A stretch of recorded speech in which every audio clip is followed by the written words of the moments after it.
52 साल के नितिन गडकरी के लिए अगर अंग्रेजी के दो जुमले इस्तेमाल किए जाएं तो गलत नहीं होगा, डार्क हॉर्स और अंडरडॉग। क्योंकि अपने राजनीतिक जीवन में कम से कम दो ऐसे मौके रहे हैं जहां उन्हें जबरदस्त चुनौती का सामना करना पड़ा था, और वो भी मरहूम प्रबोध महाजन के हाथों। मगर दोनों ही बार उनके संकट मोचक बनकर आए आडवाणी जी। यानी कि आडवाणी जी का एक बहुत बड़ा किरदार है इस शख्स के जीवन में।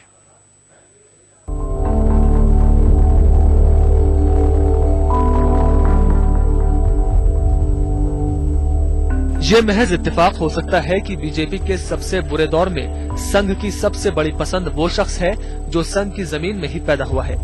नागपुर के एक मध्यवर्गीय परिवार में हुआ नितिन गडकरी का जन्म।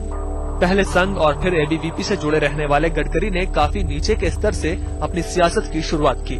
1989 में वो पहली बार महाराष्ट्र विधान परिषद के सदस्य चुनकर आए। एक साल बाद ही वो 1990 में फिर विधान परिषद पहुंचे। 1995 में गडकरी को शिवसेना बीजेपी सरकार में पीडब्ल्यूडी मंत्री बनाया गया। मंत्री रहते हुए उनके काम की खूब तारीफ हुई।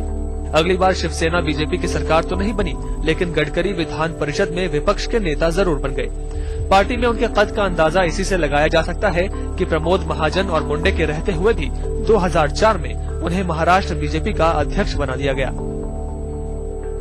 ये तो वो तथ्य हैं जिन्हें दुनिया जानती है, लेकिन कुछ बातें ऐसी हैं जो पर्दे के पीछे हैं और बहुत अहम भी। सवाल ये है कि इस शख्स को नागपुर से दिल्ली तक लाने के पीछे कौन है।